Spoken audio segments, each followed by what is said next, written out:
Hey everybody, I'm Stitch Kitten, and we are almost done.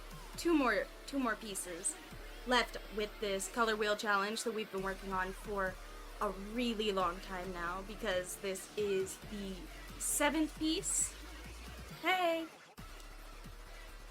But yeah, this is the seventh piece out of 8, and we've been doing one every Sunday, so that's 6 Sundays so far we've worked on this already. Uh,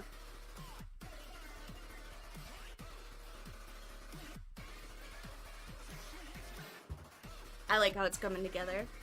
Um, and today we are gonna cheat a little bit because cheating has become a little bit part of this color wheel, but that's okay.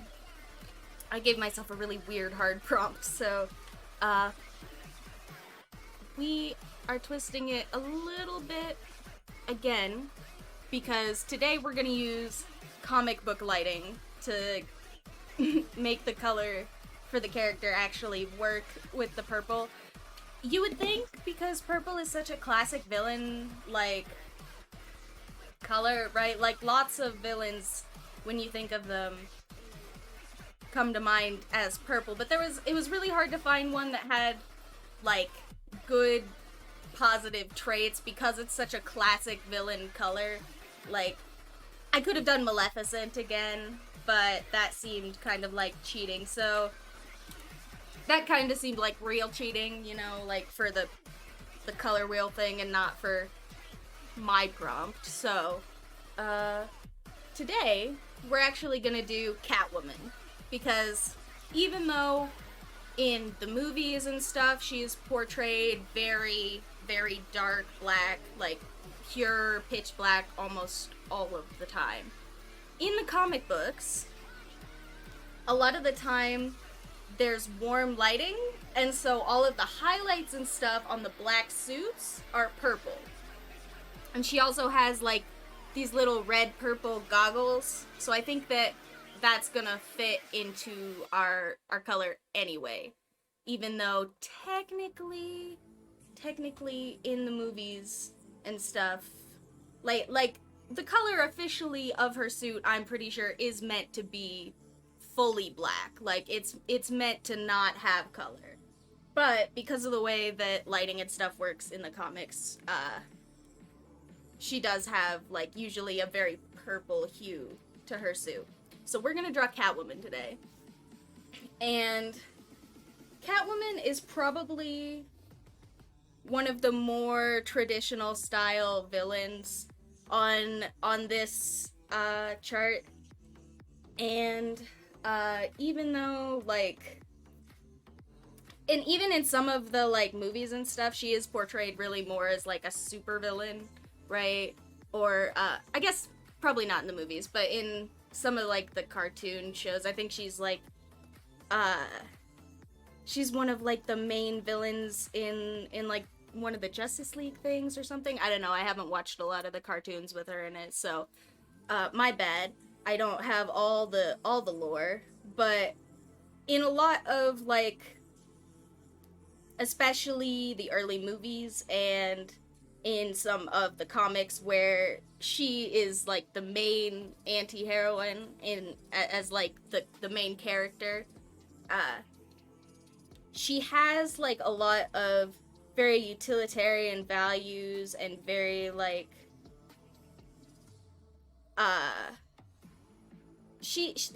she is kind of like a modern day like Robin Hood character in a lot of like the stuff where she's portrayed as less of like a straight villain, right?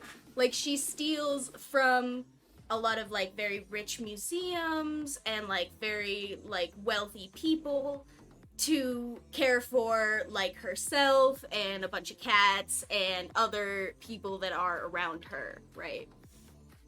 And a lot of the time when she has like all of these big heists and stuff, it's meant to be productive in some way, shape, or form, right? There's a lot of different content with Catwoman, so there are a lot of different takes for her. I did find this really this really fun quote about one of the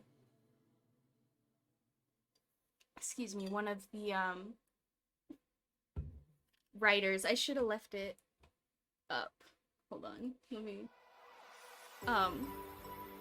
yeah, Bob Kane, who is one of the creators of all of the Batman characters and villains and stuff, and was pretty instrumental in creating Catwoman, the character.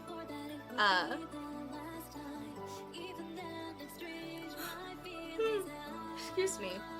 I did not sleep all that good, so forgive me if I pause a little bit more. I am kind of sleepy. But yeah, she's a really great character, and if you look at like the statement from Bob Kane, who is one of the guys that created her, she's basically meant to be like a female caricature of like women written by men, right? Like if you've ever seen that genre of characters, usually the joke is that it's women that are written like someone who has never met a woman before. And if you read the paragraph that he put out for some interview, he talks about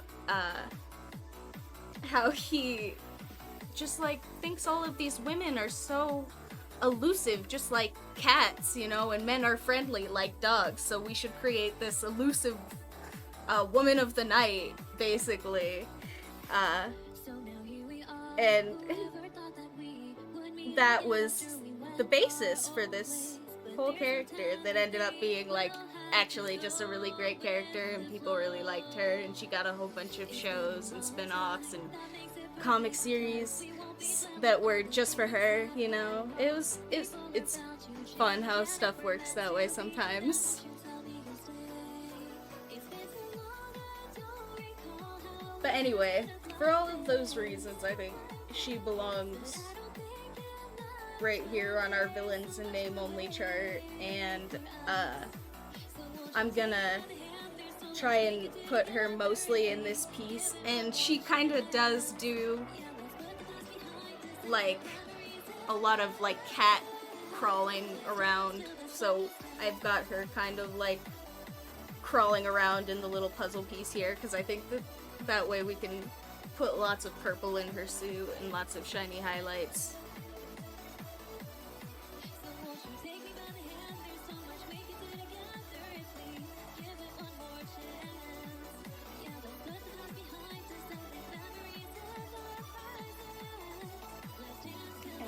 I'm gonna take another drink of my water before I go over to sketch some more here.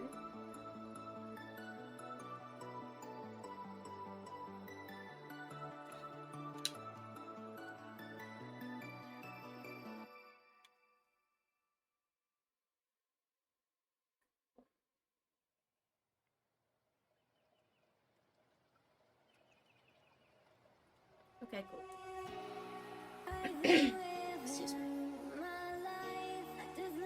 Alright, so I want to make sure that these little goggles that she has, they have these little cat eye tip things. So I'm going to draw those.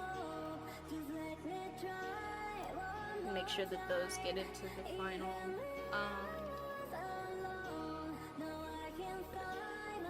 Other than that, excuse me again.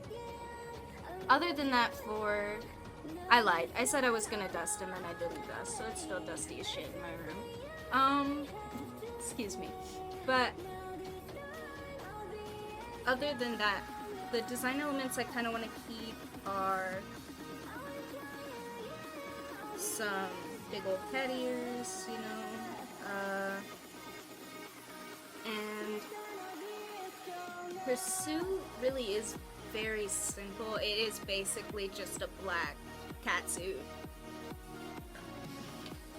in all the versions where she doesn't have stitches and stuff all over her. Man, my voice sounds bad. Sorry, excuse me. Maybe I will get a cough drop.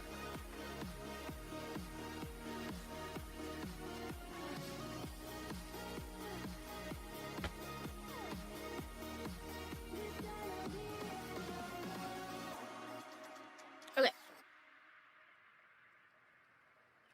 So,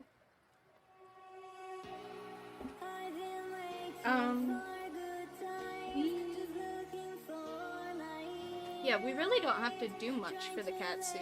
Like, it is just basically drawing the person.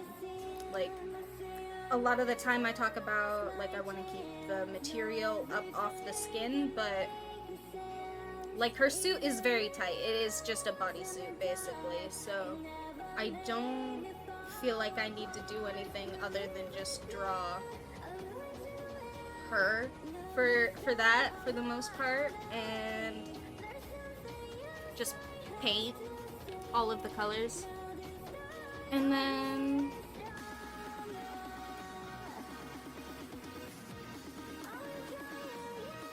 I'm trying to decide which version of Catwoman's face I'm gonna do, because there are a lot of versions of Catwoman.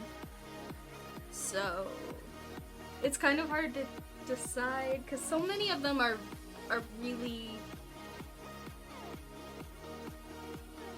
dramatic, and I love so many versions of it. It's kind of hard to decide which one. But also, I think probably like the one that's gonna go the best with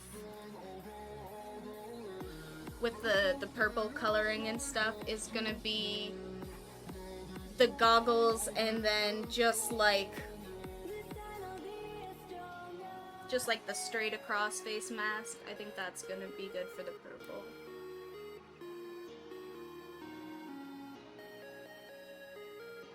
Actually, maybe I won't even do the under the eye band. Maybe I'll just do the little like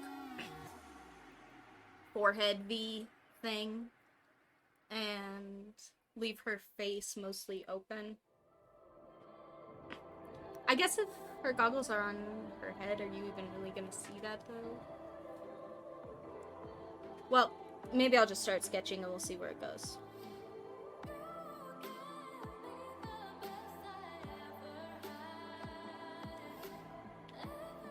And again, I want to make these goggles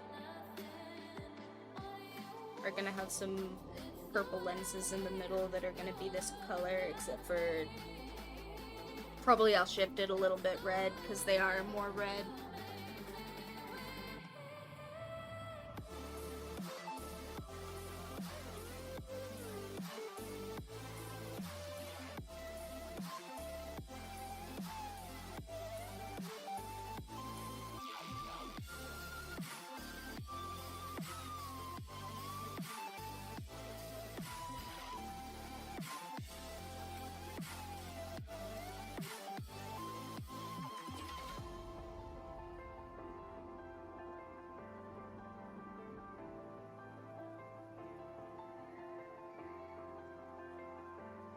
And I think I'm just gonna do like the under the chin mask probably, and not put anything around the sides of her face.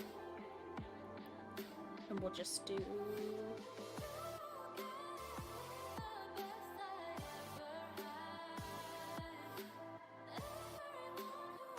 some more simple. I think I'm gonna do like some more simple, basic, like cartoony Selena Kyle features, and less like any of the movie Catwoman, because I am not gonna do any of.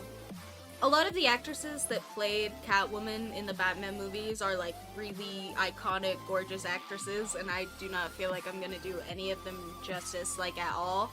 So I am going to just keep my cute little cartoon style on her face, and not worry about all of that, because that sounds like setting myself up for failure a little bit. Like, oh gosh, I'm so bad at names, but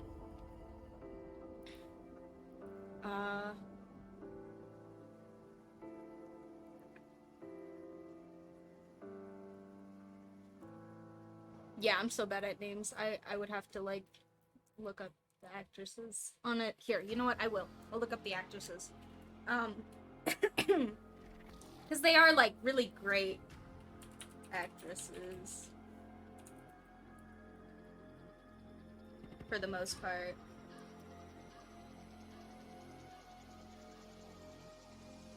Oh yeah, that's who I was, like, Anne Hathaway plays Catwoman once. Zoe Kravitz voices Catwoman in the Lego one, but she's not actually, she doesn't act for her in any, I don't think. Who is the other one that I was thinking of? Oh yeah, Halle Berry. Halle Berry is great. Someone said my hair looked like Halle Berry's, and I thought that was sweet. Yeah, anyway.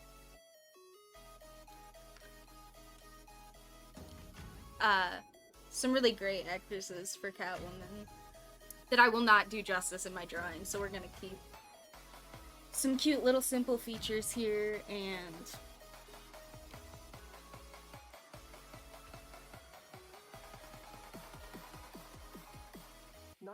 not worry so much about doing all of those lovely ladies justice.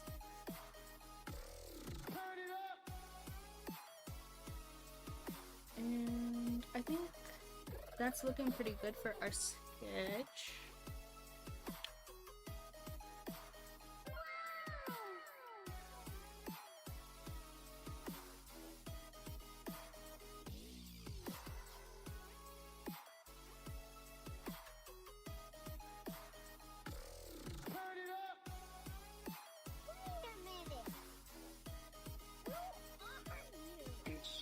Afternoon, Tiger.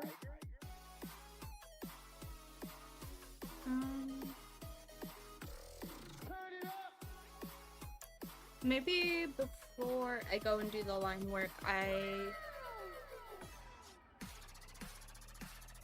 am gonna block in some of where I think these colors are gonna be, because I think what I'm gonna do for the suit, since it is meant to be basically fully black and then also just have kind of warm highlights in a lot of comic lighting, because I'm cheating a tiny little bit on it being colored anyway, because it's technically not purple like all the way, but I think I'm gonna draw in with my line work where the spaces are gonna be fully this color I've been using as my full black. And then I'm gonna just leave the highlighted spaces open so that I just have to fill them with this background color after the fact. Because I think that's gonna be the way that I make this look the most like comic lighting. Is just by actually coloring in those spaces with the same line work color where those spaces are going to be fully black instead of the highlight. So I think I'm going to mark those out as best I can here on the actual sketch first. So I think I'm going to have a lot of this be that highlight color up on the top of her butt, because that's going to be shiny. Yeah, I think so too. Hopefully it comes out okay. And also up here on the top of her shoulder where it's gonna be facing the light, and a little smaller bit on the top of her other shoulder. I'm also gonna mark out some spaces up here on her hat.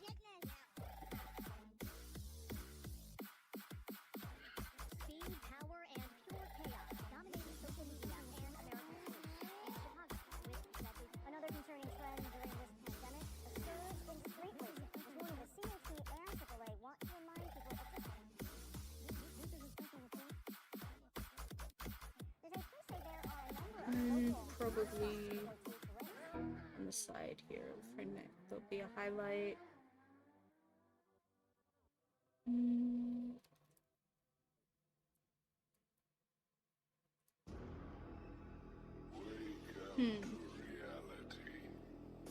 Oops. Sorry. I shouldn't do that. I am such a klutz and I just play with things anyway and then they end up on the floor. Poor stylist.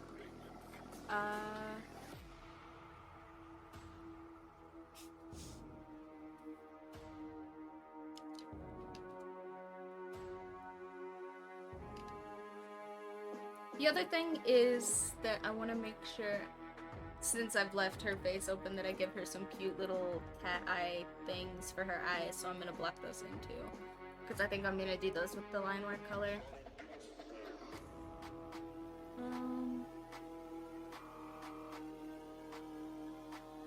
I think that's looking pretty good. I think I'm gonna go one more time over top of it and just be a little bit thinner with the sketch work so that it looks nice for my lines, and I'll probably start with the line work.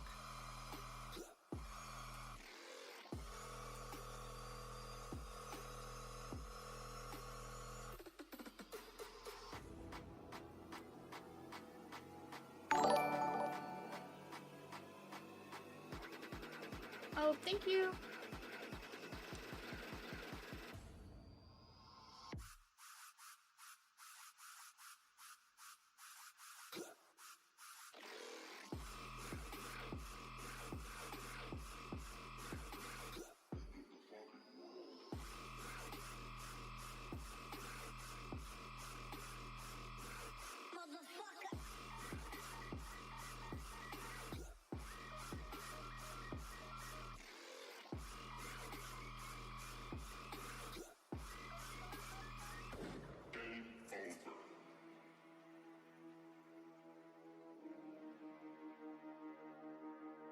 And excuse me if I get a little quiet during this part, just because I'm trying to be really precise. I don't know if anybody else does this, but sometimes when I am doing things that are kind of like little tiny motor skill things, I feel like if I talk and breathe, I'm gonna mess it up. Oh, I use on my computer, my computer, I'm using something called Krita. I am usually using Procreate on my other, yeah, yes, that's what I was just saying. I do not remember to talk and say words sometimes when I'm trying to do the little tiny lines, so excuse me if I stop paying attention or something. And I think I want that to be a little more like down the thigh like I had in Sketch, so.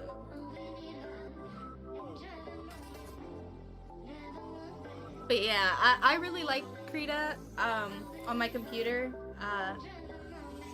It's open source and it's free, so it's great. I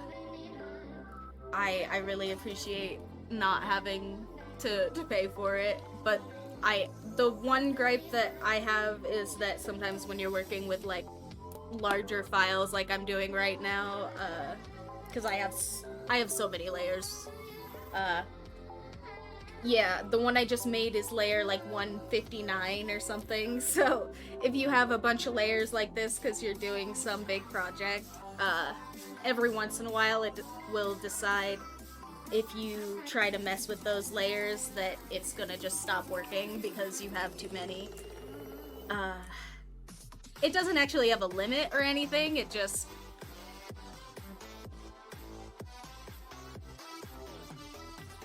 Yeah, I hear a lot of people say that. it's maybe something I would invest in the future.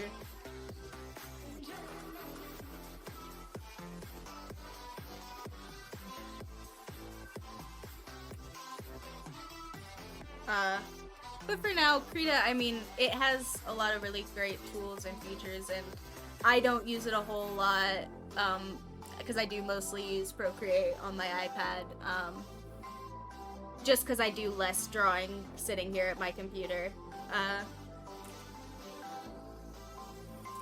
But also, I'm sure lots of people make these tools look way better than I do, because lots of the people that I got this recommended to me from have like really amazing artwork.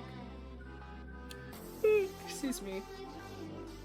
And I'm sure a lot of them have all of the secret knowledge of how to use these tools so that they look super great and not so sketchy like I'm making them do.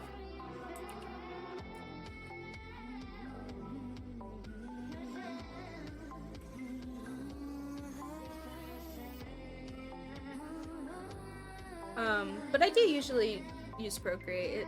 It's really nice.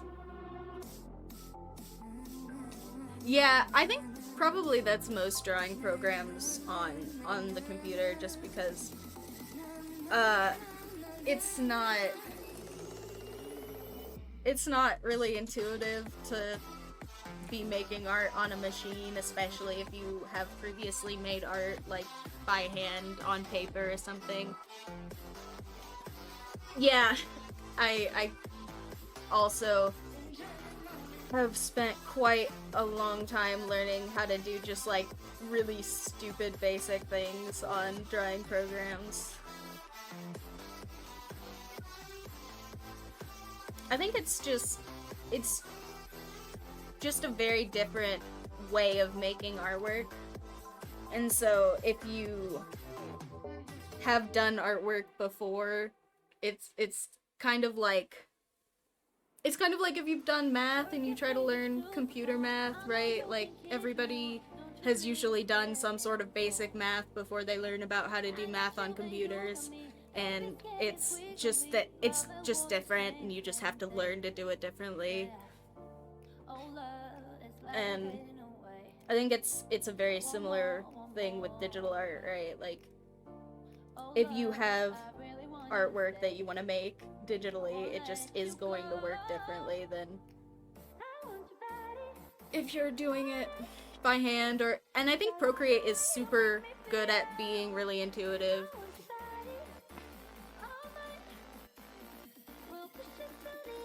Yeah, I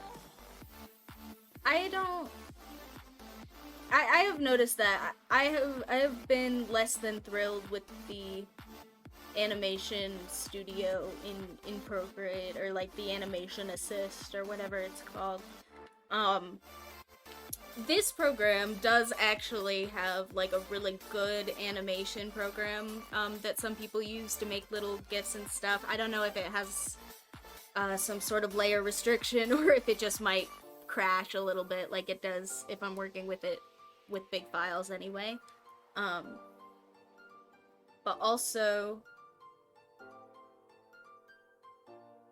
yeah, I have heard lots of people really will swear by Clip Studio, so. And I did see that they have a really nice animation suite. I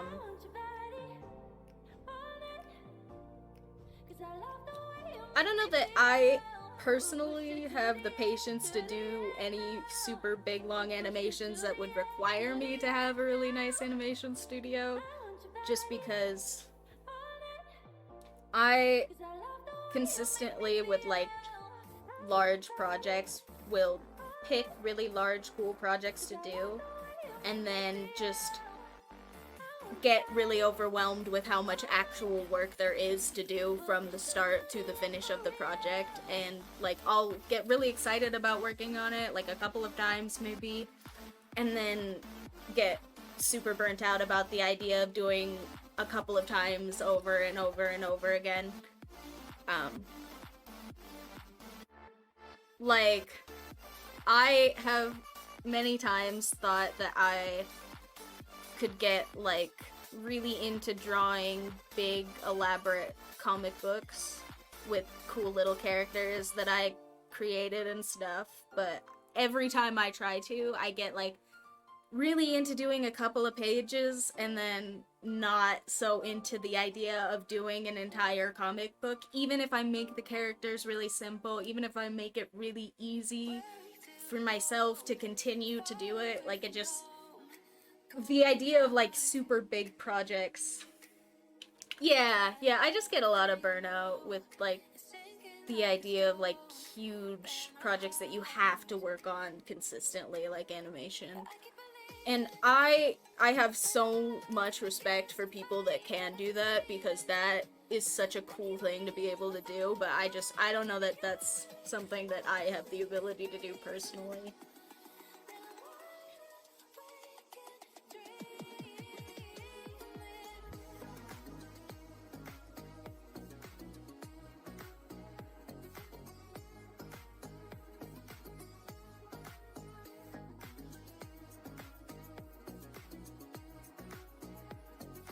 And let's try another one. Ooh, I think that is looking really good. I think I made her face a little bit lopsided, so maybe I am going to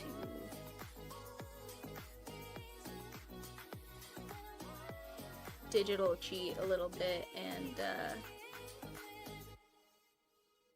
see if I can transform tool that back into shape or something.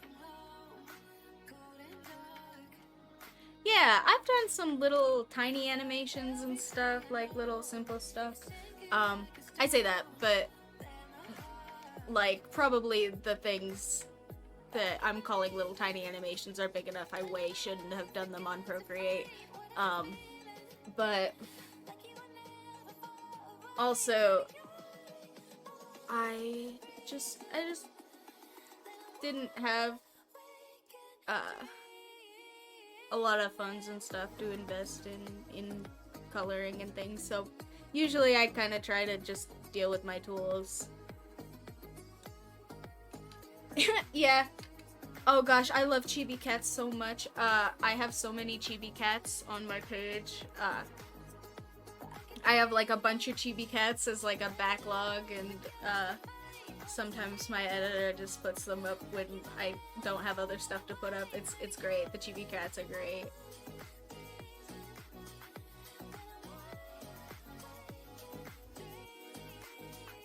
I am going to see if I can use digital artwork magic to make her face just a little bit lopsided, or less lopsided, because I did make her eyes just a little bit crooked, I think. There we go. That's better.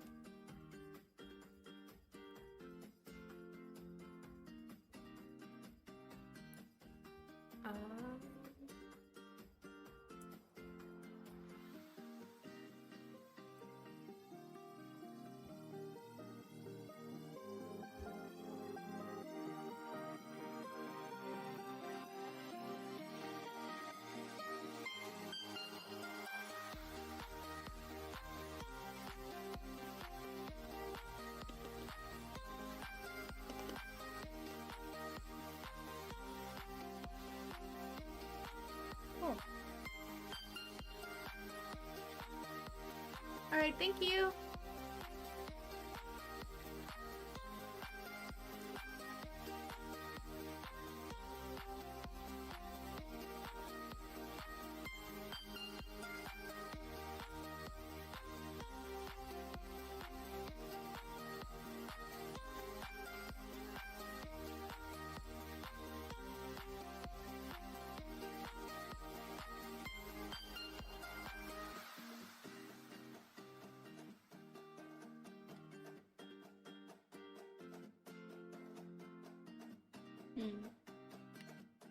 I think that is looking pretty done for a sketch, so I think maybe we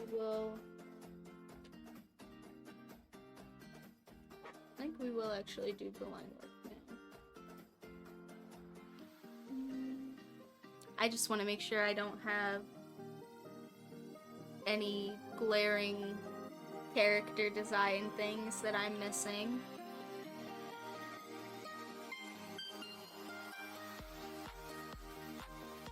Someone's gonna come on and tell me, oh, actually, every single Catwoman has 3 shoulders. It's like, what? Where was I supposed to see that?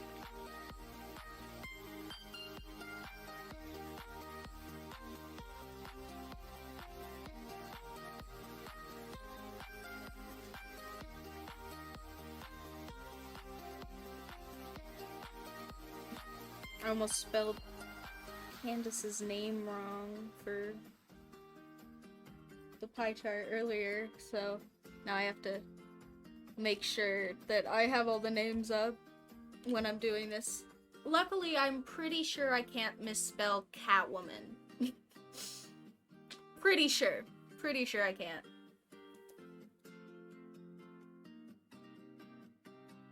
Oh no, I did not mean to do that. Why did I? Okay, anyway, you know what?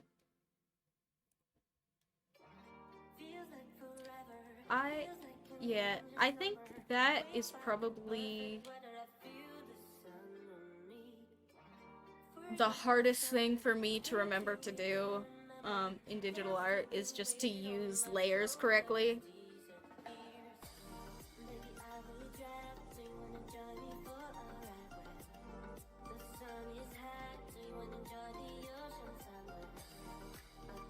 I'm really not sure what that question is supposed to be, so I'm not gonna answer it. Also, I'm gonna start doing the line work. But yeah, no, I think that's one of the hardest things for me to remember to do with digital art is just to, like, to actually use the layers correctly, like,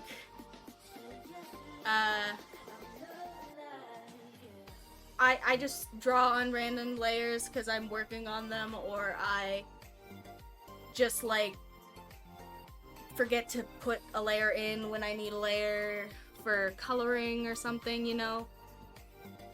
Like, lots of people use layers really well to do, like, really quick edits and, like, to change colors really quickly and, like, to mask shadows.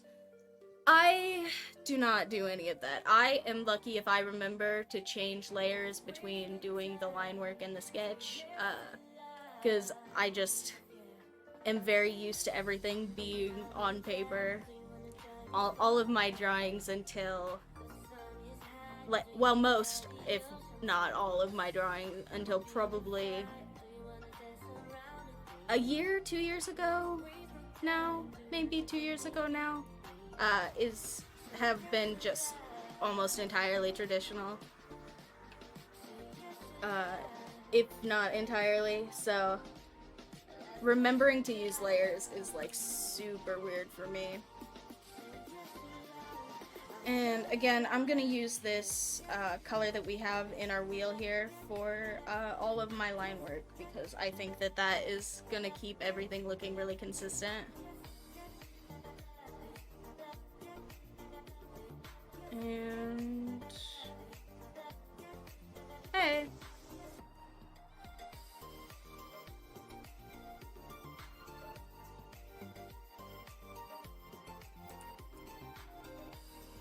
We are started on the line work, which I'm still gonna do in the same color so that it still looks like this is. And actually, I think that that's gonna work really well with our comic book lighting, that we're not doing a pure black for all the line work, because I think that that is gonna help our warm highlights look less out of place in this purple.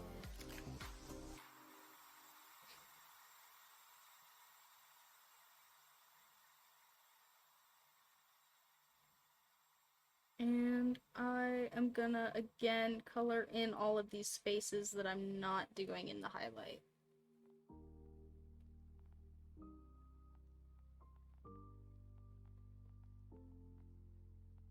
Just, like, directly with the line work color.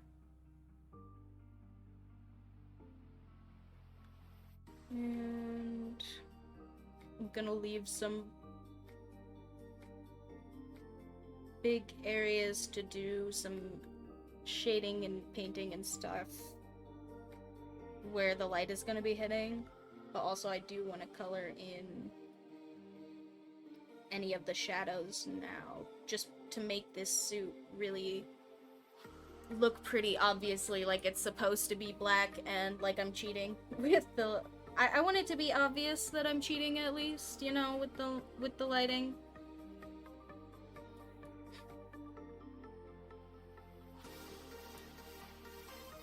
And that even her goggles, where I'm going to for sure use more color, are gonna be more red, so not really this purple. It's gonna be okay though.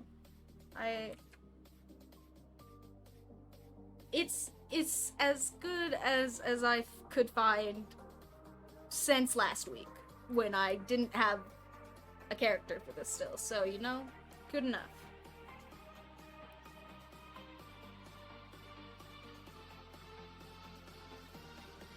And I do really like Catwoman as a character. I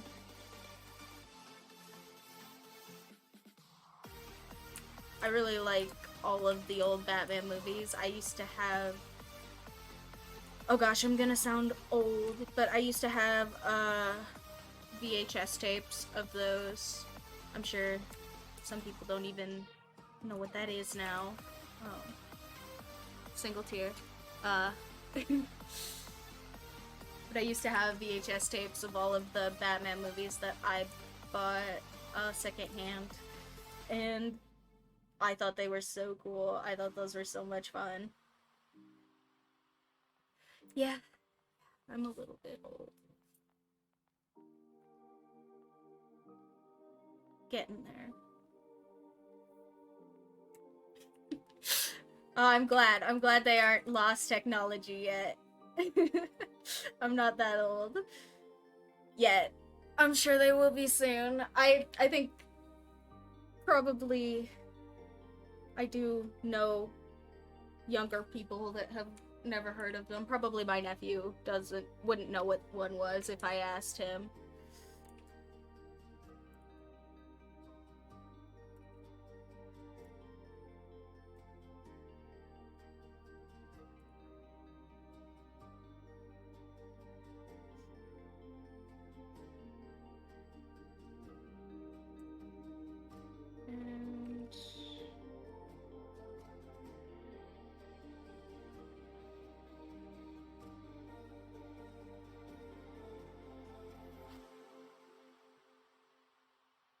I am forgetting to color in, whoops, the shadow sections over here, so I'm gonna remember to come back and do that right now.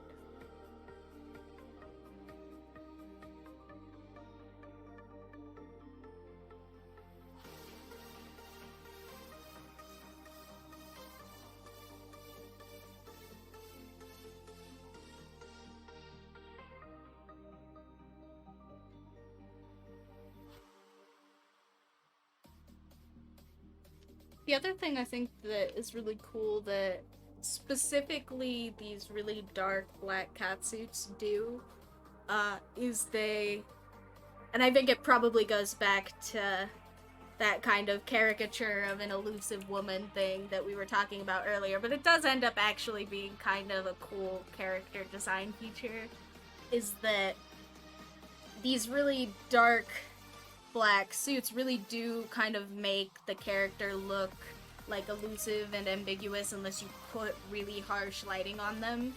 It's really difficult to see where exactly all of the edges of everything are in the fabric, and where the character actually starts and ends all the way around, you know? So I think that by creating more of these like large patches in the line work, I'm gonna kind of keep with that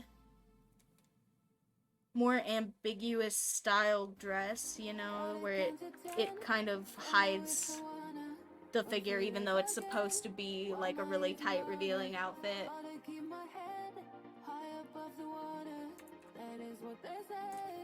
I think they do a really good job of portraying that with Irma Vep too, which is like a lesser known Catsuit Woman. She's a lot older, and I was not around when she was popular or anything, but she has. I think she's made a resurgence. I think because there was I think it was a Netflix show. It might have been HBO or something. But there was some streamed show about her recently that was really popular, and I thought it was really good. That was just named Irma Vep, and there are some older, I think, short films that are black and white or something, and a lot of like storytelling about her as a character. And she's meant to be another one of these like elusive villain women characters that's not really a villain. She's pretty cool too. I think that like the Catsuit Woman character really is a lot of times created by like older guys who don't have, you know, like lots of information about women to be like these elusive characters, but then they actually do end up being pretty decent representations of elusive women because people who aren't those guys take them and adapt them, and I think that that's really cool. I think that that's like I think that like when you can take an idea that somebody is intending to be, you know, some sort of like a negative and turn it into something empowering. I think that that is like a really great way to use media.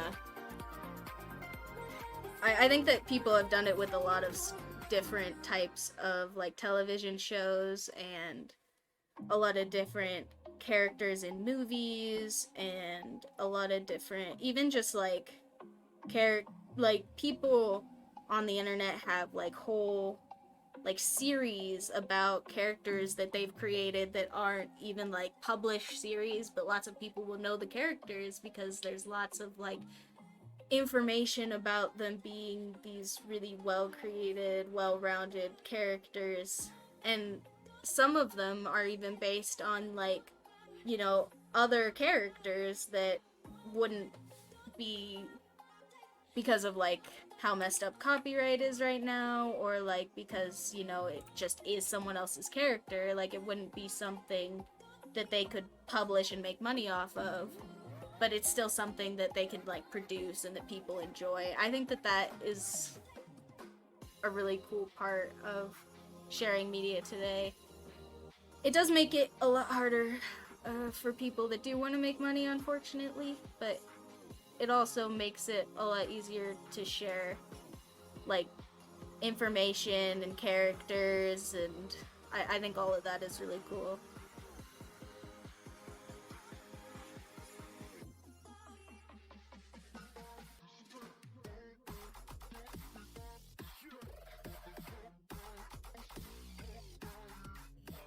And I also want to make sure that I don't do such heavy line work on the goggles because they are a little lighter, a little bit more gray, and I want to make sure that I draw them a little bit more gray. So I'm gonna draw in these little cat tip things, and then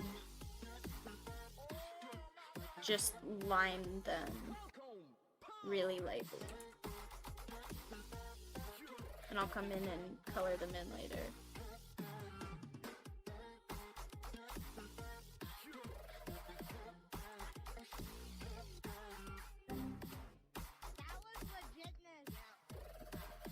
Oh. And this whole time, we still have the background turned up. So, it didn't matter before, but now it is going to matter a little bit. So I'm going to turn it down so I can see where I'm doing the line work on these goggles and on her hat and stuff.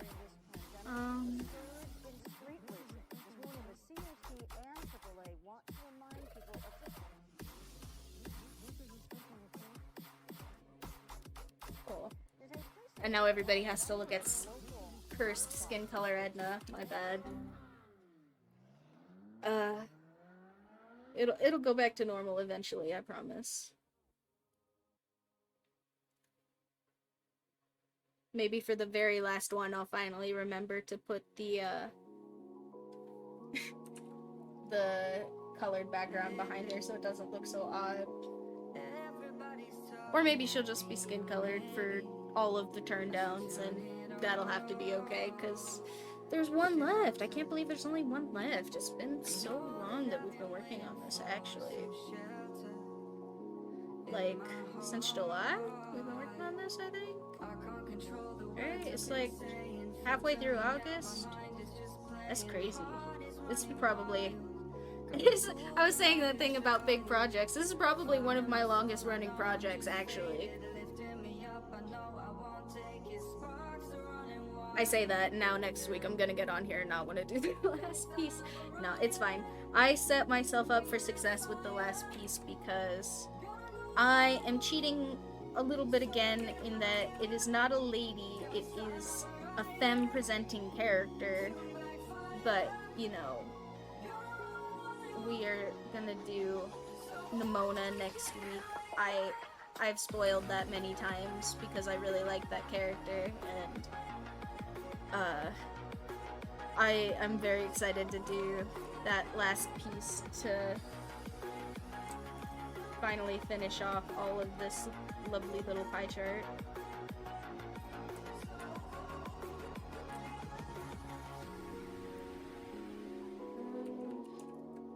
And I am doing a really bad job lining these goggles.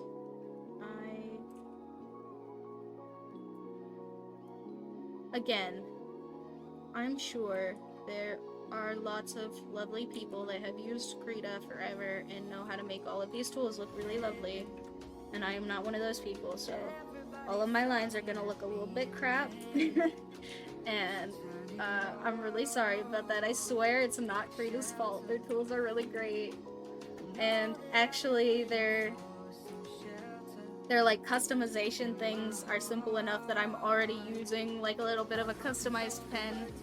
If you can see down here in the left, my pen has like a little brown smear on the pen icon, which is just some BS that I drew on accident and decided not to change. And BS. Anyway, and I really do like using the program for the most part. It's very easy to learn how to do stuff in here, and I mean enough to just draw.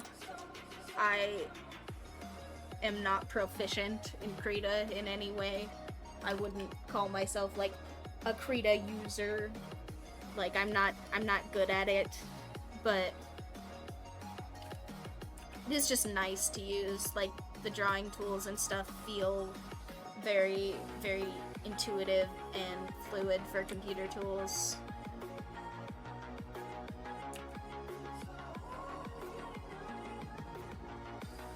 And if you're me and you really are just not interested in spending more money on drawing stuff after you buy your tablet and everything, you can just, you know, use Krita because it's free and open source and lovely. And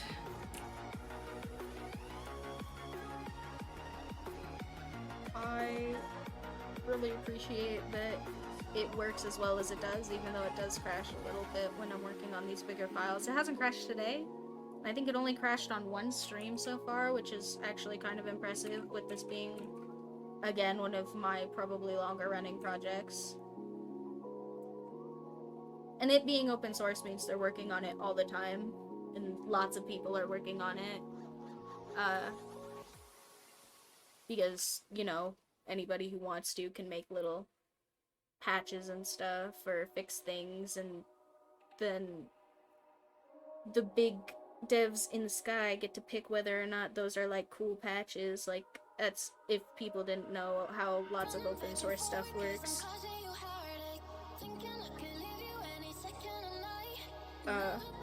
The big devs in the sky do like big stuff, and then if you say, I really wish that Krita had this feature and I have the ability to add it to Krita, you can just like do that because it's open source. It's pretty cool. At least I think Krita is still open source. Again, I'm not a Krita user. I have not updated in a while. Sometimes open source programs will get bought by people because somebody big decides to be a butthole and go patent it, and nobody can really do much about them because they're a bigger guy or a bigger corporation or whatever the heck. I'm not always sure how all the legal stuff works on things like that, so I'm not a reference or anything for that, but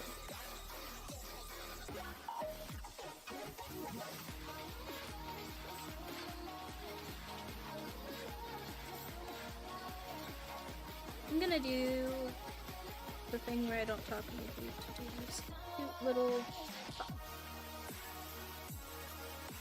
cat eyelashes.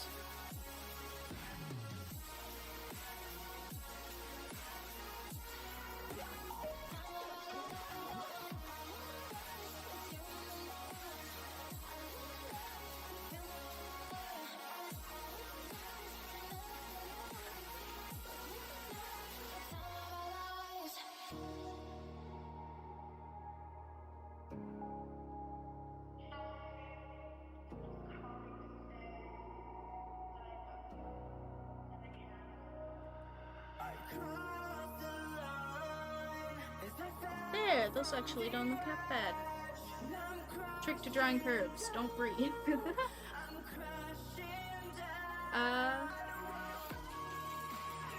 Yeah, that's not even look bad.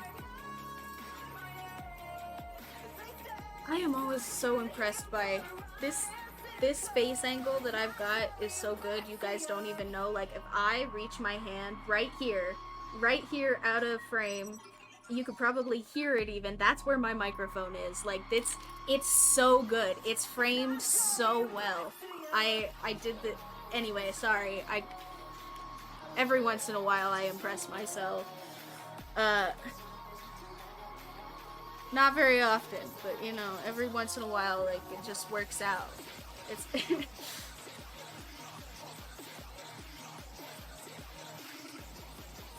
Yeah, thanks. I was so worried because I had some like blue snowball thing that was setting up behind my computer before, and it was great to have it way back there, but it just was a bad microphone. Like, it just was not consistent. I had to adjust things all the time. People had to rebalance me and like voice calls and stuff. It was not good. So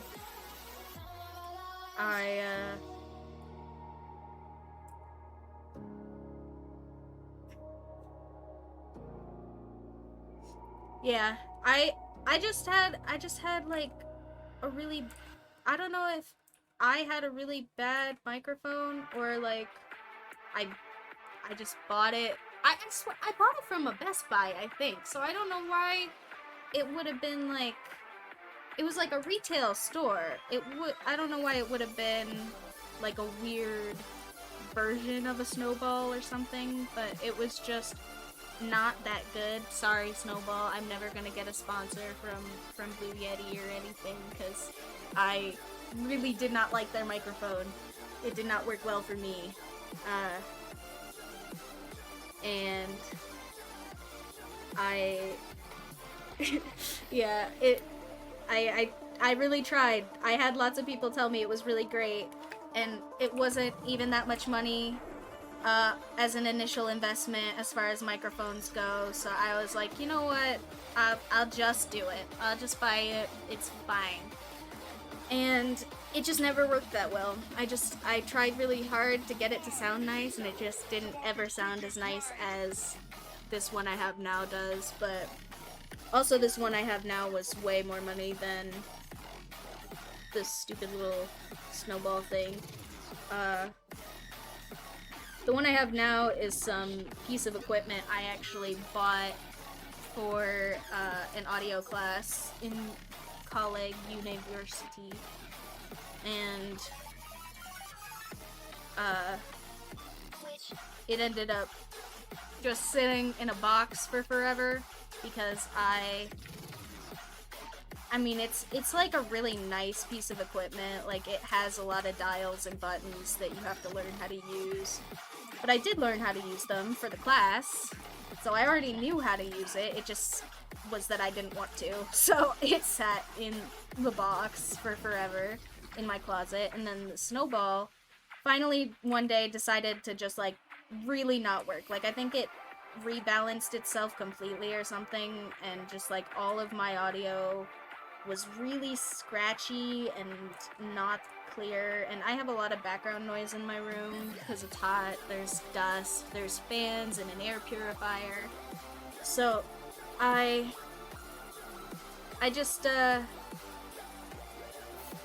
decided, you know what, I guess maybe I will finally get that old, like, really nice piece of equipment that I bought out of the box. So it's actually a Zoom recorder. I think it's the Zoom 6? H6? Something like that. It's a really nice recorder. I spent a lot of money on it and then used it for my classes, and then put it in a box until recently. But it does sound way nicer than the snowball, and I have had no problems with it. The difference is it does have to sit kind of like right in front of me because of the way the directional sound works. So I was kind of worried when I set it up originally, and my editor was kind of worried when I set it up originally that it was going to be like right in front of my face, and I was not going to be. But it's so good, you can't even see it. Thanks. I'm very happy that it works. Also, talking about it apparently distracted me well enough to draw all these really nice curves on her face, so those don't even look half bad.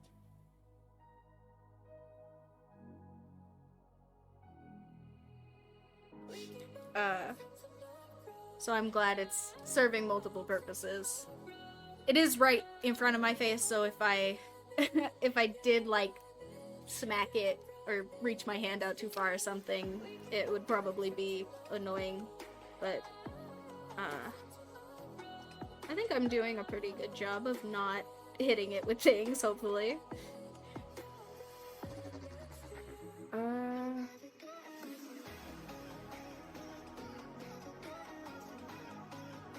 And I think we do have the line work almost all the way done now.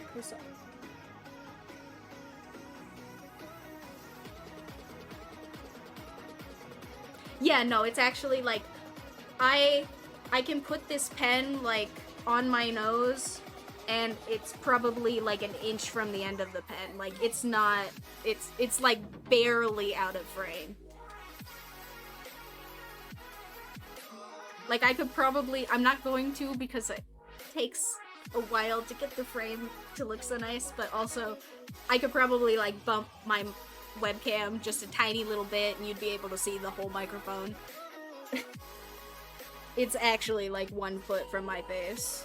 Like maybe not even a foot, maybe it's like, because this pen is probably, yeah, no, it's probably only like 10 inches from my face. Like it's right out of frame.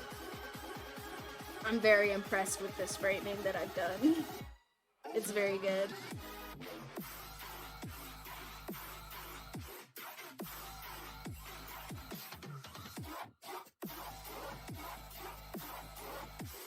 Yeah, no, it's actually, like, just right, actually, just there. Like,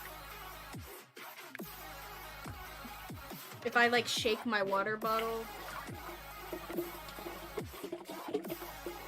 it probably makes noise a little bit. I don't know if you can hear it through my noise filters or anything, but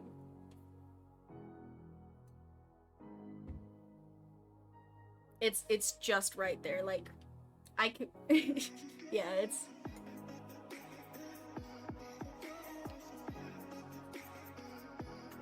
It does make noise, cool. Well, I'll remember not to do that again.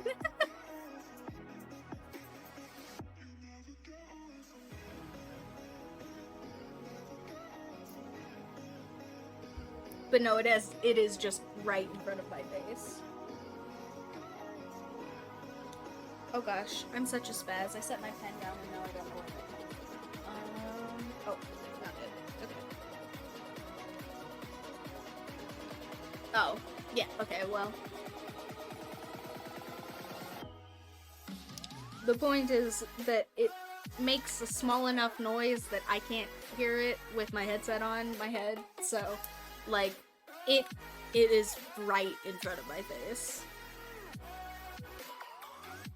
My friends will complain in calls because I have some little watch timer that goes off when I'm like cooking and things, and I will not hear it going off because it's really light and really kind of tinkly and like it's some little like fairy noise like song thing that comes pre-installed on my watch, and I just haven't changed it, but I need to because it's so light that I do not hear it, and then people will be like, "Hey, your watch is going off. You know your watch is going off, right? Hey, you know your watch is going off." And I'm like, "Oh, no, I did not know my watch was going off because my mic is right in front of my face."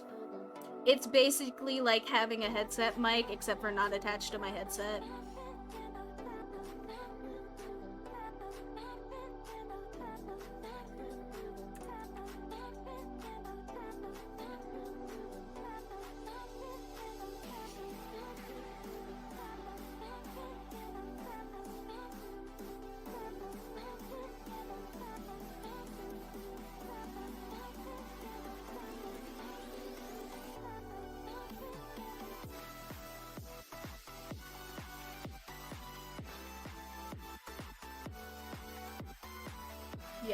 Yeah,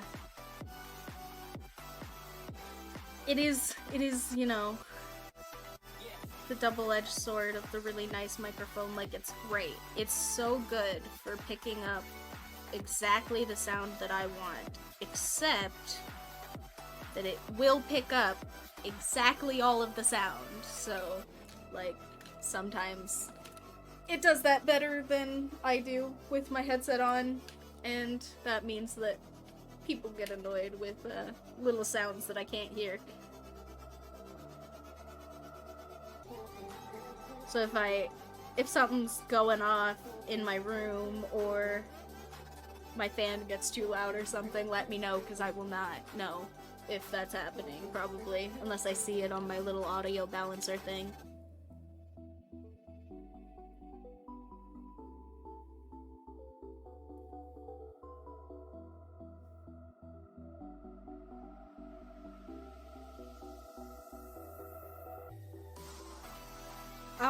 I really like these headphones. They have like a really wide range of sound, and I really like the amount of like bass and treble that it's able to display at the same time. Uh, it really does have like nice sound quality, but also it's so loud. Like, I probably have like everything on my computer turned down to like 30-40% right now, and if somebody walked up behind me in my room, I probably would not hear them. Like, unless somebody like opened my door really loudly or something, like it would not register through the headphones because they're just very loud. Which is great if I want to be watching movies or playing games or something. It's not so great if one of my roommates is trying to get my attention, or if I've ordered food and someone's knocking very loudly, etc.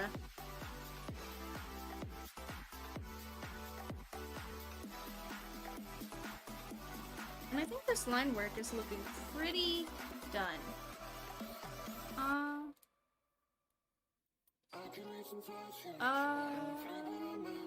I'm looking to see if there's any, like, character design things that I've missed. I do want to maybe add some little outlines to these cat eyes on her goggles because they have a little bit of a raised point. I want that to look kind of raised, so I might color it a little bit brighter or something. Yeah, that looks pretty good.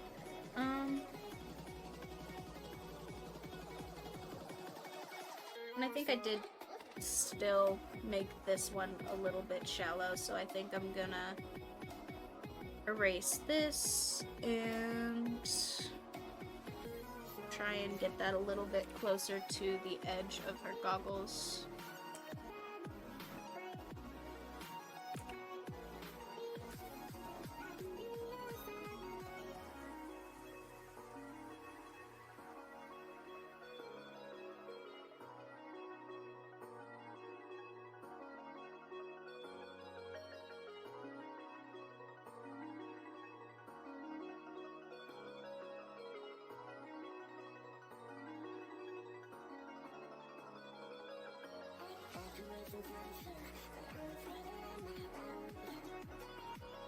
Okay. I think that looks better.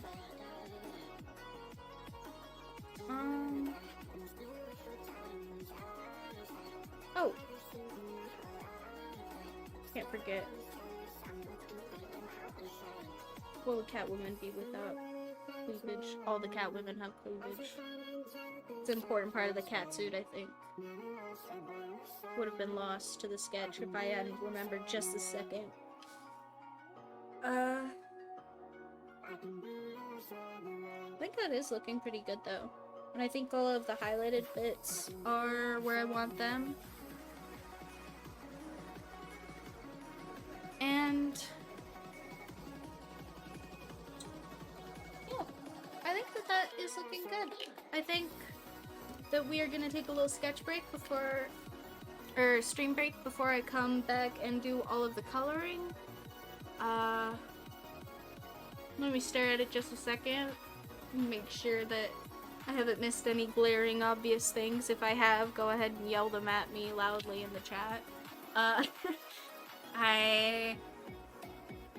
think that's good though. I think she's looking very Catwoman-y and very on brand for character. I think I will probably do some curly little Catwoman script on the side so I don't feel like I need to do any blocking for that.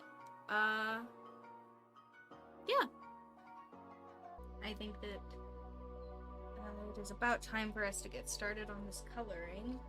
And I'm gonna turn the background back up now, because I think, for the most part, the outlines on the hat and stuff are gonna be dark enough that thick enough that it won't be a big issue for coloring in the highlights. If I turn out to be wrong on that, we will turn them back down. But for now, actually, I was wrong. It's gonna be a problem for the fix. So we'll turn it up, and then we'll pick the color, but we'll turn it back down.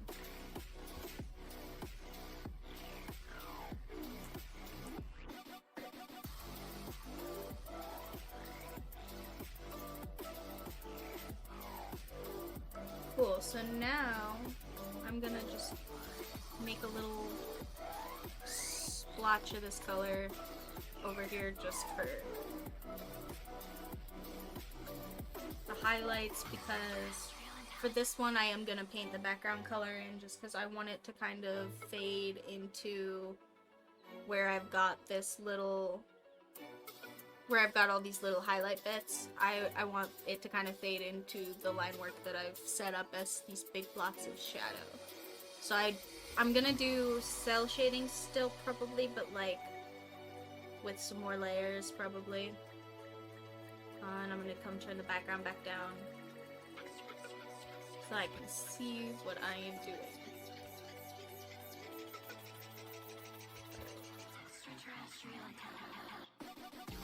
So I'm gonna paint in all of these sections where her suit is gonna be highlighted, and then I will go in and put in some slightly darker highlight bits so that it looks like it's gonna lead into her suit and not be quite such a striking highlight. Right now it's gonna look a little bit weird, but we're gonna do one of those trust the process things and color in all of these sections first.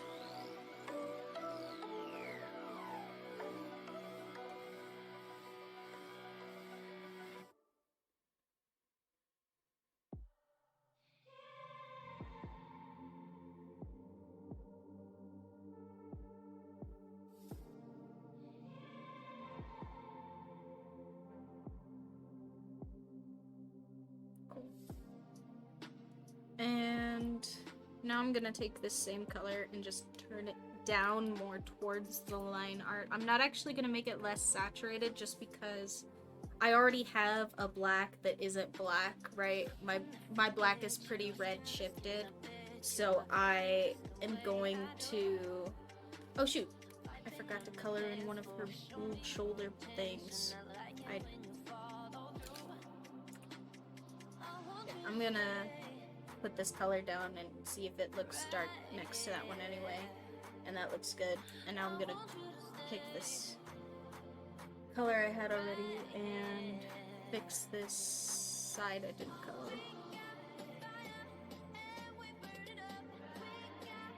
Okay, cool. Alright, now I am going to take that same color I already shifted down since I saved it and remember to start a new layer. I know I was talking about that before, but I will consistently forget anyway. Even if I've already talked about it, I'm still gonna forget that I have this lovely little tool called add layers and lovely little tool called duplicate layers and lovely little many layer tools because I'm just really not used to working with them. It just is really a different way to make art, to be able to just directly stack things on top of each other. I think it works. I try to imagine it a lot more like painting. I think some people have said that that helps them.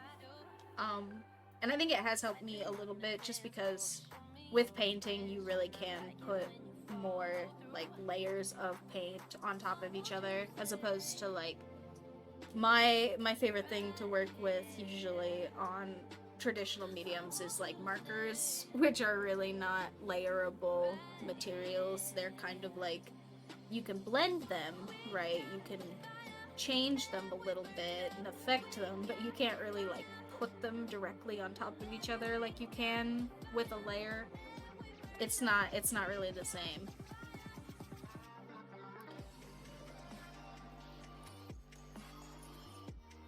And I actually kind of love how this highlight thing is coming out.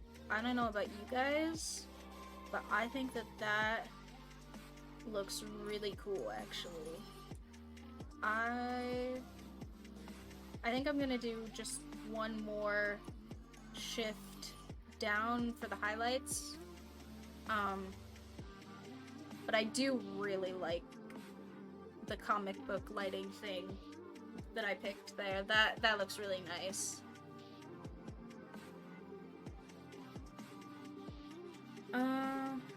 Okay, cool. So we're gonna shift it one more time, and again, I'm gonna try not to shift it any less saturated. I'm gonna try, like I said, I'm just picking the color here, so I might try a couple of times. There we go. But I'm going to just one more time add a layer of shadow leading into our suit here. And yeah, I think that That looks really cool. It looks like kind of like neon backlighting, which is very comic book style, and I think ends up really making her... I think it is gonna make her pop from the frame. I guess I can't say it yet because I haven't seen the whole thing, but I think it is going to make her really pop out from the frame well, and I think it's going to make her stand out as a little character on this wheel. Which is nice, because I think some of my characters have gotten kind of homogenous, as they're all kind of comic book things, and cartoony things in my style, sorry. So I think the more comic book style lighting with like some little neon backlights and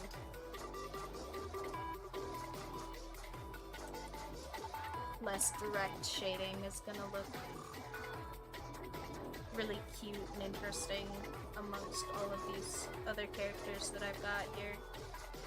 Not that all my other characters don't look cute and interesting in their own little ways, but I think this one is coming out really nice. I think I really like how this one is coming along.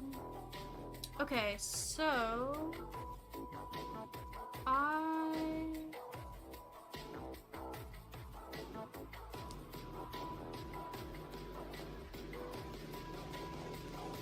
I am going to add this highlight color, or I'm sorry, this line work color as her glasses, but I am going to shift it to be more gray, like I said before. I'm gonna try not to make it a ton less saturated. I might make it a little less saturated just so it stands out as a gray. But I do want it to still blend with all of my other colors and not make my black look less black, so there, I think that that's a good balance for that. And then I will come in with one more shift brighter for those little cat tip or cat wingtip things, like I said before, cat eyes or whatever they're called on the goggles.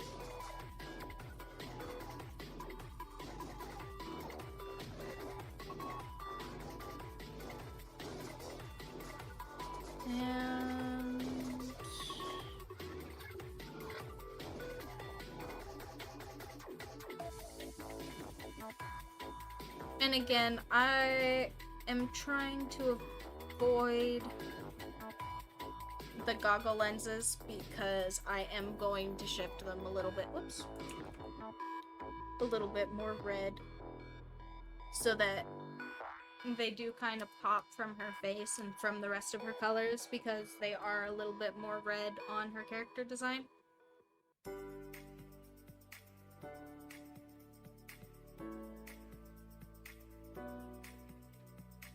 It's been a long time Okay. since we have parted ways. It's like I've lived through all these years still waiting. Well, now here Big we stretch.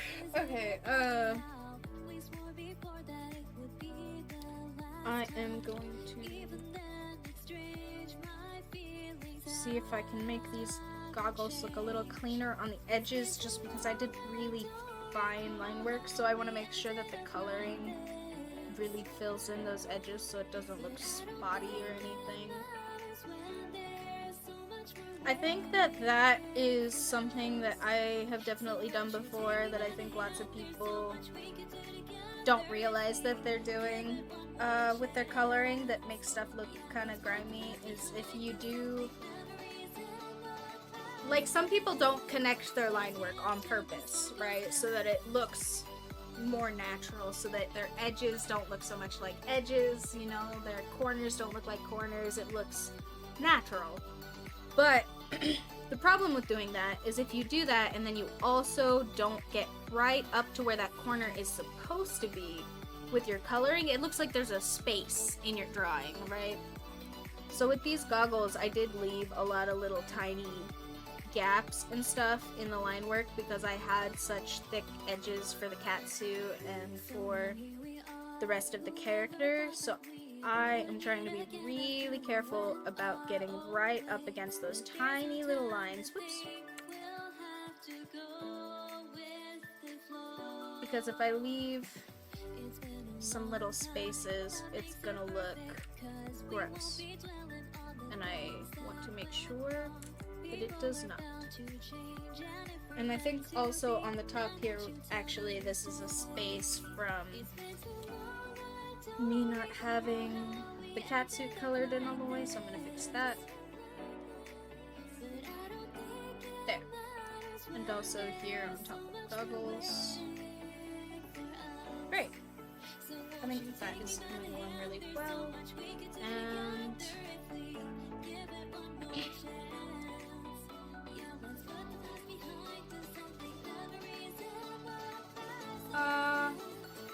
also, I think since we're saying we're doing our own Catwoman,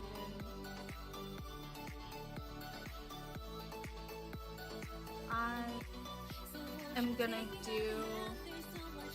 I know the movie Catwoman that I was talking about liking is like very pasty and very pale, but a lot of the other Catwomen have more color, and we already did like a literally bleached Batman villain, so I think I'm gonna go with a little bit of a darker skin tone for our Catwoman. And I want it to still not make my black look less black in like tone, right? So I am gonna try again to keep very little black and very little pure white in my drawing, besides where I've left Candace's eyeballs pure white, I think. But I think I'm gonna try and keep a lot of red in all of these skin tones, besides the one that's literally supposed to be bleached, just so it continues to not make my line work look less black. And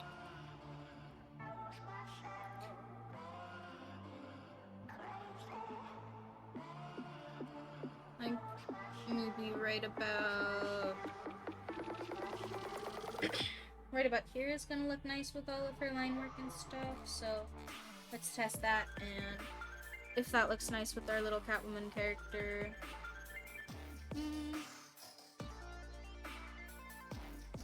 Yeah. Another reason that just, again, I'm sure this is for design, whatever, is like, if you have like a really dark black suit, like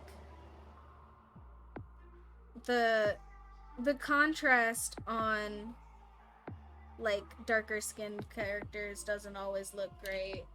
I mean, you can have like some really great looking characters that are darker and wearing darker colors, but it's harder to make it look nice in a cartoon. So I think I am gonna shift it up just a little bit and leave still a lot of this tan color in here, but just make it less like less hue dark or shaded dark or whatever the correct color term is for that, and just make it even more red, just so it really looks a part of our color scheme.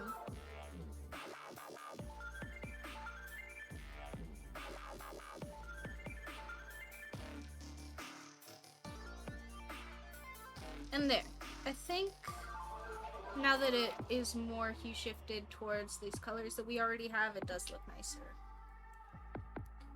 And we didn't even have to make it all that much brighter, so that's great.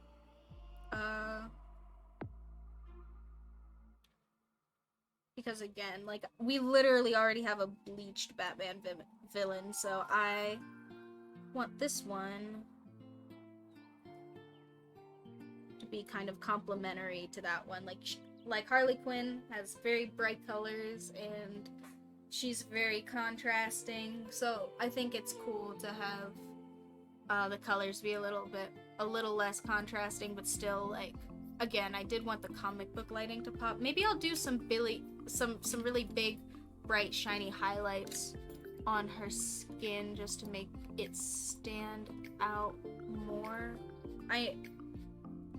If you've done, I don't know how many people have done, like, portrait studies or whatever, or like just looked at people to see how to paint skin tones, but a lot of people with darker skin have really bright highlights on their skin. Like, they look very very unsaturated and very white when, like, you see pictures. So, like, I can't remember what, there's a term for it, but like they're just like shiny, right? Like, they just have, like, people with darker skin usually look shinier. Like, they usually have brighter highlights on their skin, because it's just easier for light to bounce off of, like, highlights and look contrasting when your skin is dark. There's a word, I can't remember what the word is. It's probably like luminosity or something. I don't remember though, so I'm gonna stop talking about it. And I am also gonna paint this skin tone, but I don't. Again, I don't want to have it be a pure white, but I do still want to make it not look saturated. So I'm gonna turn this brightness up pretty high and do small highlights. And then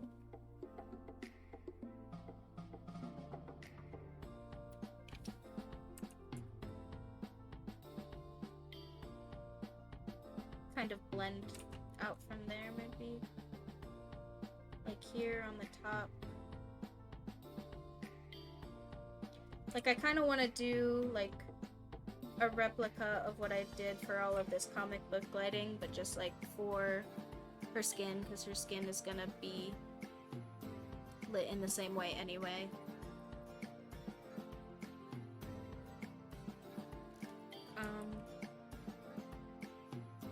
But also,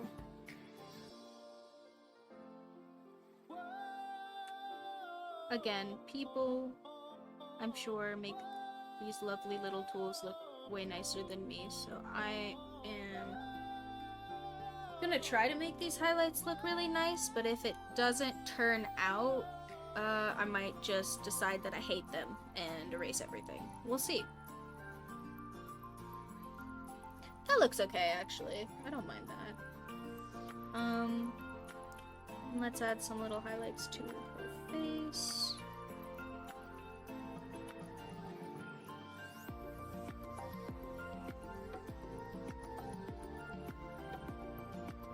And on the side here, where the sun is coming, or where, I guess probably not the sun, wherever the warm comic book lighting is coming from. I want to have a little ring light on her face. And maybe a little backlighting on the other side.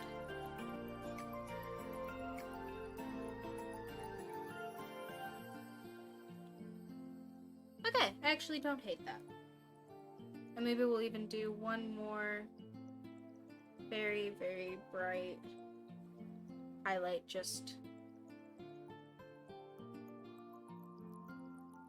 to put on, like, just the very edge of that, because again, I do want to do this portrait, like, justice, because Catwoman is a great character, and I want to make sure that I have done a good job of drawing her, because I really enjoy her as a character, like, a lot, so.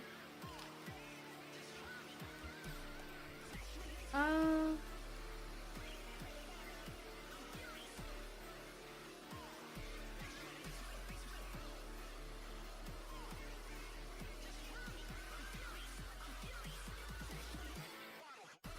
I always thought the Batman movies were cool. I always liked the idea that somebody would have all that money and the thing that they decide to do with it is just so stupid, but also like I mean Bruce Wayne has so much money. Like if he wanted to save Gotham or whatever, he could probably just like build a whole new penal system or like become mayor of the city or but he just wants to be Batman.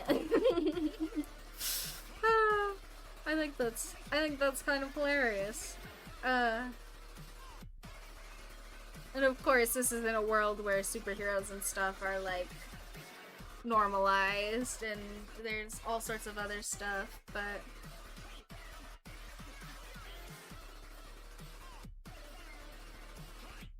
oh, thanks. Yeah, we're trying to do. It's. I have accidentally picked a really weird prompt for myself, and it has been a little bit difficult to find characters for all the colors. But it has been mostly. Yes, it is Edna from The Simpsons. I picked a really weird prompt for myself, but it has supposed to be. It has supposed to have been mostly female presenting characters that have like that are villains in name only. That was kind of the joke. Villains, but like not really. So we've got a lot of good characters so far. I really like all of them that we've picked. Yeah, Maleficent is right next to Edna. I keep meaning to put a yellow patch behind Edna so that she doesn't look skin colored while I'm working on everything else, but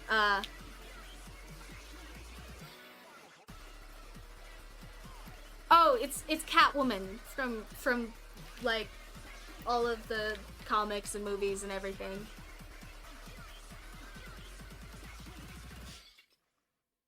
Yeah. Yeah, I haven't written it out yet because I've been doing that at the end, but yeah, I really like Catwoman. She's an older character, but a really good one that people have used over and over again, I think, for lots of really fun stuff. So, I think she is totally deserving of being on our villains in name only wheel here. But yeah, I did also cheat a little bit, and she is only really purple because I've done some really like shiny neon uh some shiny neon comic book highlighting, because in a lot of the comic books she looks kind of purple because of some shiny neon highlighting. Yep, that's from Phineas and Ferb. Uh, we've got so far we've got Harley Quinn, which is another Batman villain. We've got Candace from Phineas and Ferb, Edna from The Simpsons, Maleficent from Sleeping Beauty, Elsa from Frozen, Yzma from The Emperor's New Groove was who we did last week, and this week we're gonna do Catwoman. And then next week we're gonna finish off our whole wheel, and we're gonna do Ramona. And in that one, I am totally cool on the colors and on the prompt, except for she's not really a girl. Like, that's kind of the point of the movie, and I did initially say I was gonna do mostly girls, but she's female presenting in a lot of the movie, and I am gonna cheat a little bit and just draw the female presenting version of her on the chart. Oh gosh. Well, that's okay. I said the words VHS earlier, and I dated myself a little bit there, so don't worry about it. I don't think I ever saw it in theaters or anything, but I did see the movie probably at a friend's house or something. Probably a little bit after it had been popular for a while.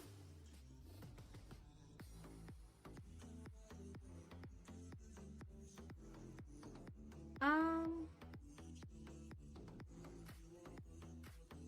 cool, I think I'm gonna start working on her face. Ah, that's fun.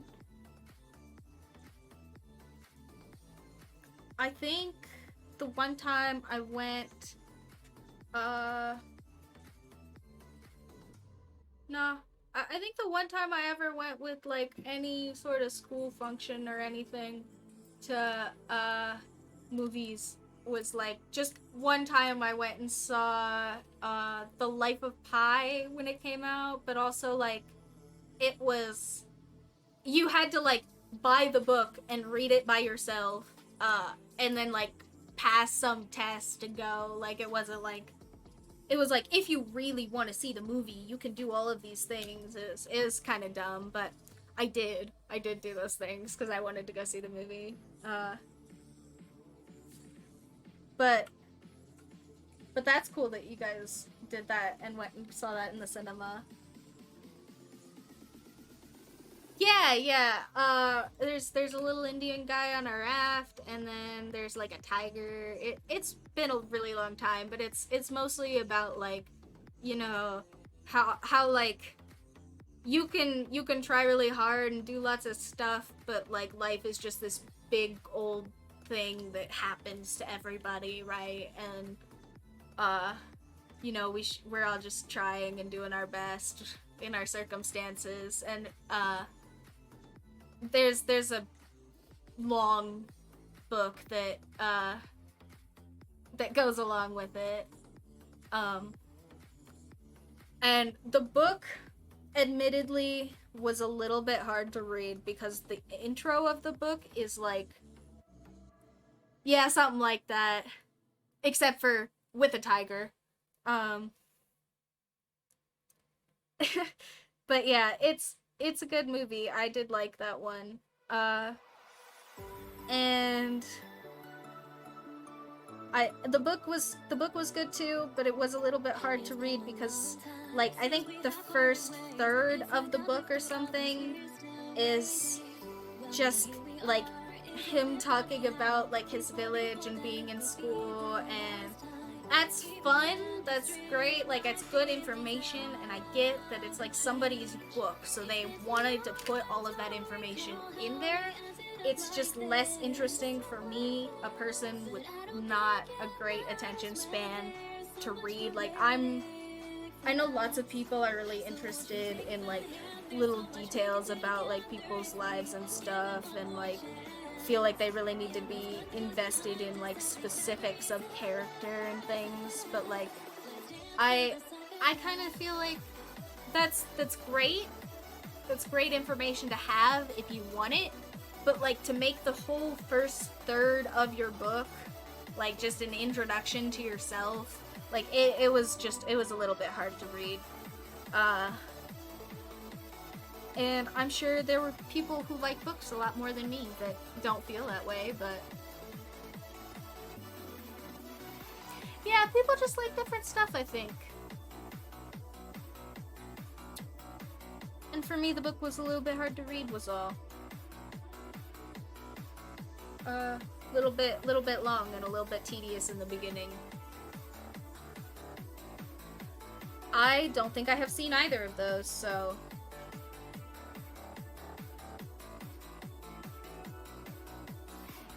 So now here we are. Whoever thought that we would meet again after we went our own ways? But there's no time to think. We'll have to go with the flow.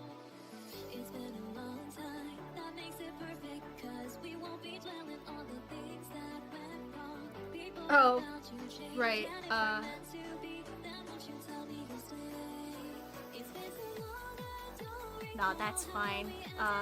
This is a mature chat. You're not bullying or anything. It's fine. But also, I think my mod got up to get a drink or something, probably. Uh,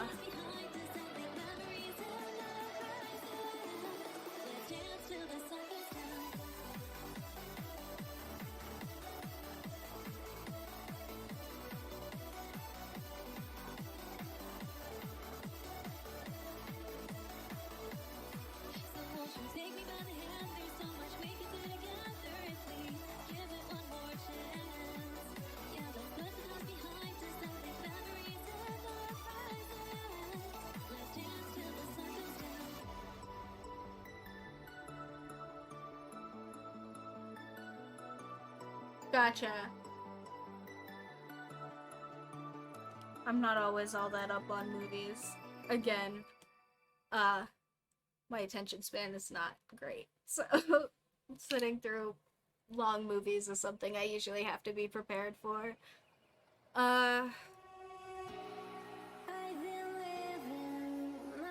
Very cool. We love random little finds like that.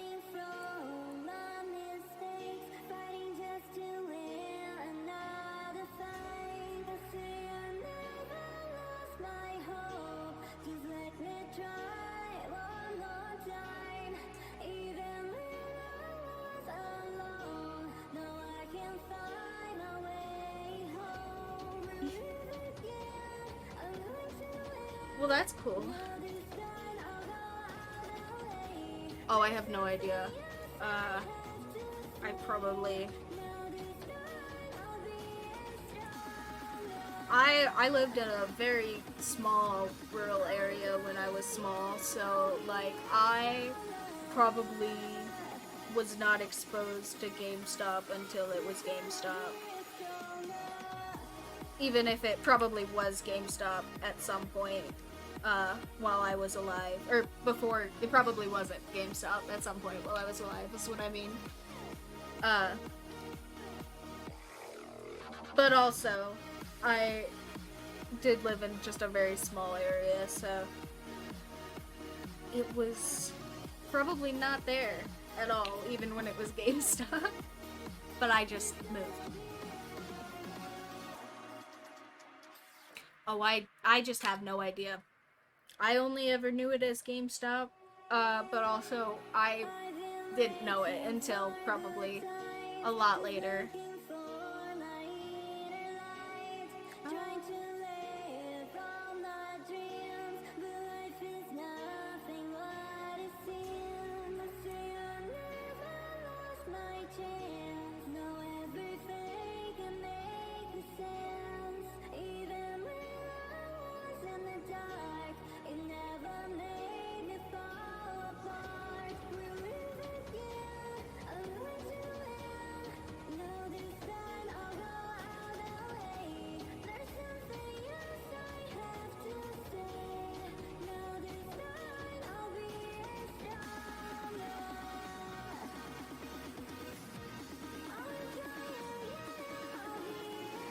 Was that it? Yeah, I probably never went to an EB Games.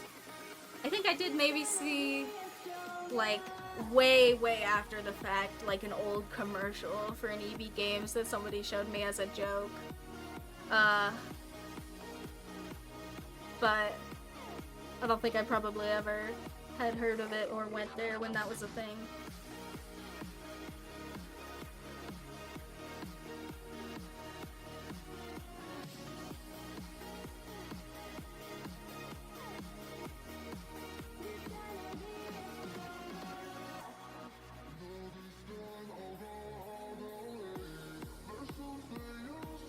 I really like the way our Catwoman is coming out, though. I think she looks really in place with the rest of our drawings, too. I think I'm gonna turn the background back up.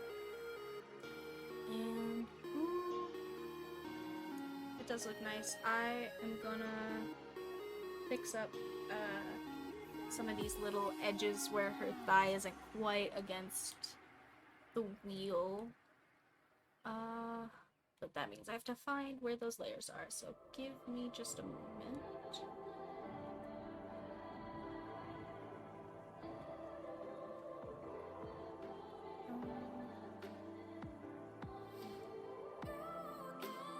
So this one, this layer.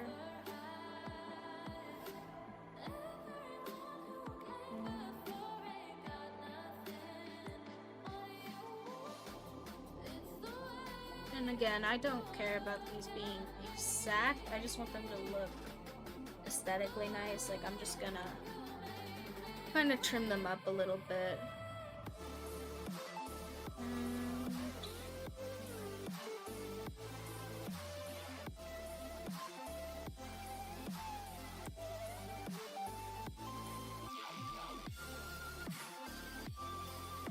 Oh, and it looks like when I was coloring before, I did kind of do like a tab there. Let's fix that. Alright. I think that's looking really nice. And I think the comic book lighting thing came out way even better than I thought it was going to. I think that looks so on brand with the color and still very Catwoman. I think I did a really good job with that. I'm gonna like pat myself a little. I think so too. I think it did look really good with the colors. And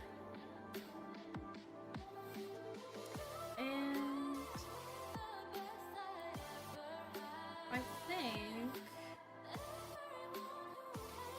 think with that, I'm gonna come up here and start working on...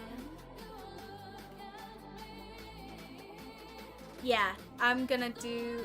I have to find wherever I did this little spot and erase it, and then after that I am gonna come up here and do, I think probably just some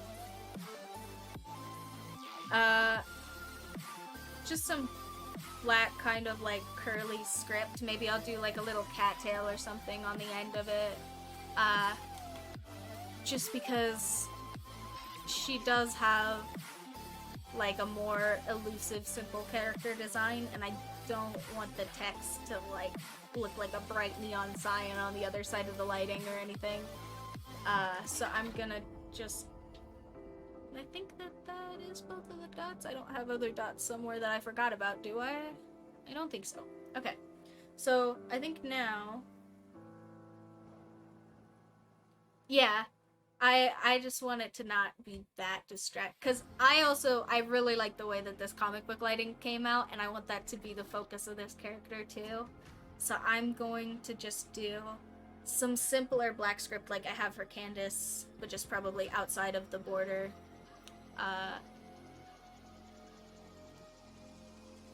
And again, when I say black, I just mean this line work color that is not really black, it's hue shifted kind of red.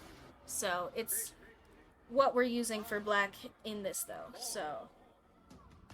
And I was talking about, I've had to have the names of all my characters up to make sure I don't misspell anything, because I almost misspelled Candace, but hopefully I can't misspell Catwoman.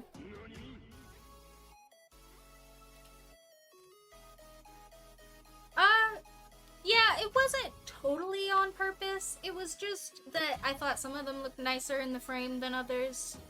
Like Candace is kind of popping off of the side of her frame here on the right a little bit, so I didn't think I wanted to crowd like the edge of where her character was. And then with Edna, I just thought it made sense to write it on the chalkboard. I just thought that was kind of fun. And then by the time I got to Maleficent, because I had made both of those choices, there was a lot of space, so I just filled a lot of space with thorns because I thought that looked nice for her. So it has been a choice like a little bit, but more a choice as I've gone along and less a choice that I made initially.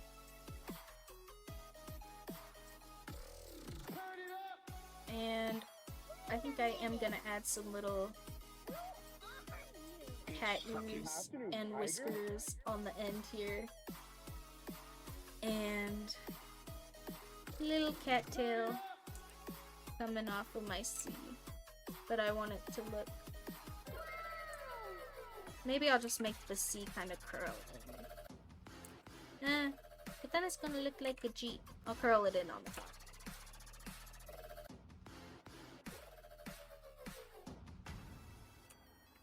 I hate that. I'm just gonna leave the little ears.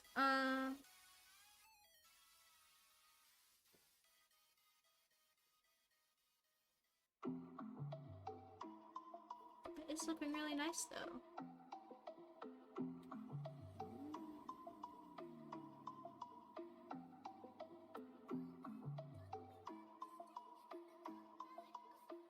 Yeah, maybe. Maybe if I redid it or something. Or maybe I'll just put like some information text on the end result one or something, but I think it looks fine for right now. And even if it probably would have looked nicer for me to do one or the other all the way across, I think I am not gonna go back and redo anything. Because I have done one of these every week since like July. Like, this is probably one of my longest running projects. So I probably I'm setting myself up for success with doing a character I want to do at the end, but I am pretty ready to be done with this project and this prompt and stop looking for all these characters that fit this weird little prompt I gave myself that was actually like super hard and way harder than I was anticipating. Because I've done a good job. And I am ready to be done. So yeah, I was talking about this earlier. Like, I am so in awe of people that can do like really long animations all by themselves or whatever, or like super huge sculpture projects with so many tiny little details, because that is, oh gosh, yeah. Yeah, I can imagine. That sounds like a lot of work.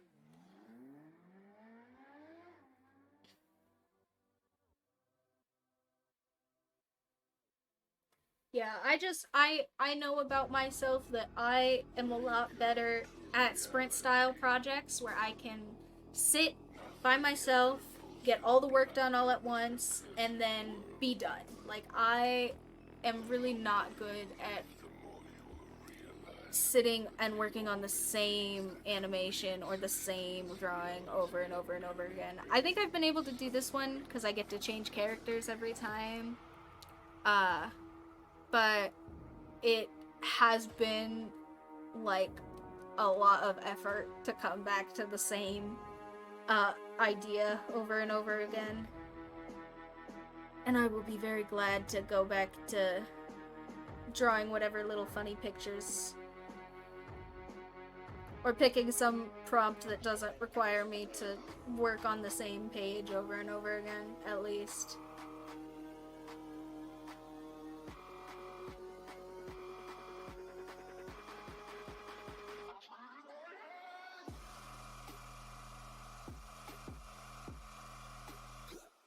I think it's really important to know where your limits for burnout are, especially when you have like creative projects. Like, technical things, I think a lot of the time, like if you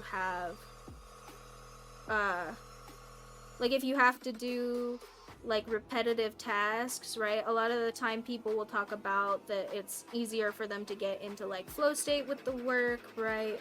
And it's a lot, when you have like instructions for things, right? It's a lot easier to follow the instructions as opposed to being like actively engaged with the work, right? And I think that a lot of the time when you have like creative projects, there is always some manner of you being actively engaged. And so I think that like a lot of the time it's really important to make sure that you like are managing your work when you're doing creative things, especially just because there is that level of active engagement for almost all of the work. And I think I am going to do this same little comic book cell shading thing on the background of the text. I think I'm gonna use the line tool for that too, just because I have this nice little triangle rectangle already. And I want to make sure that it doesn't lose all these nice edges I've already set up. So I'm going to use the line tool to make those edges, and then I'm just gonna fill it in. And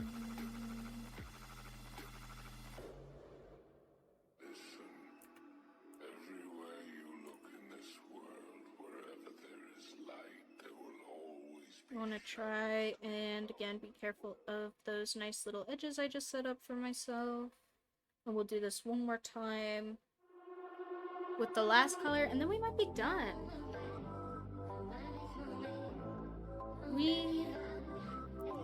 I think this one has taken the longest out of everybody. I don't think... Did we make it to the 3-hour mark on Harley Quinn? I don't remember. I was doing 3-hour streams before this project, but they are just little tiny portraits, so unless I want to be really particular and really fancy about all my lines and really clean about every single step of the process, it's really hard for me to make it last 3 hours drawing each of these little pie pieces. We have almost for this one. I think I also probably have talked a lot during this one, which I'm not always great at doing, so...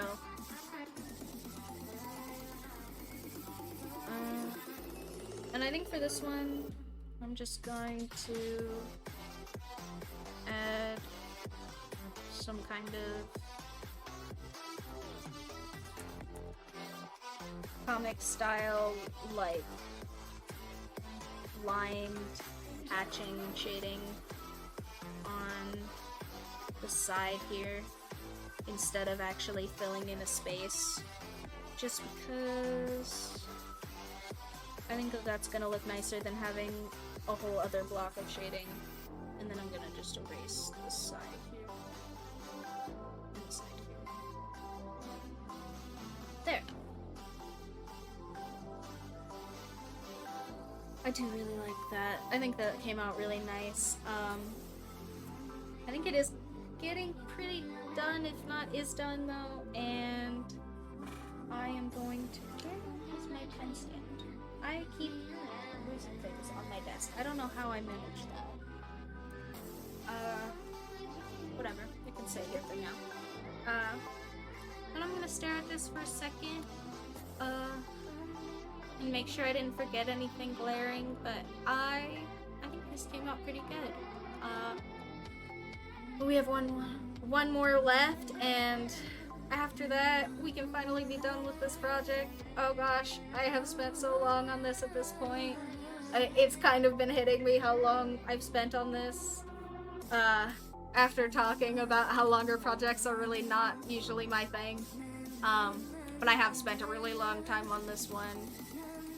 So next week we will come back and it will be our last little pie piece. Oh my gosh. And hopefully it comes out as good as all these other ones. I really like how our characters look all together so far. And one more left. Okay. Anyway, yeah, so thanks for tuning in, everybody. I think I'm gonna end it about here now, and if you wanna check me out on any of my other socials or anything, thank you. But yeah, if you wanna check me out on any of my other socials or anything, everything should be linked here on my page.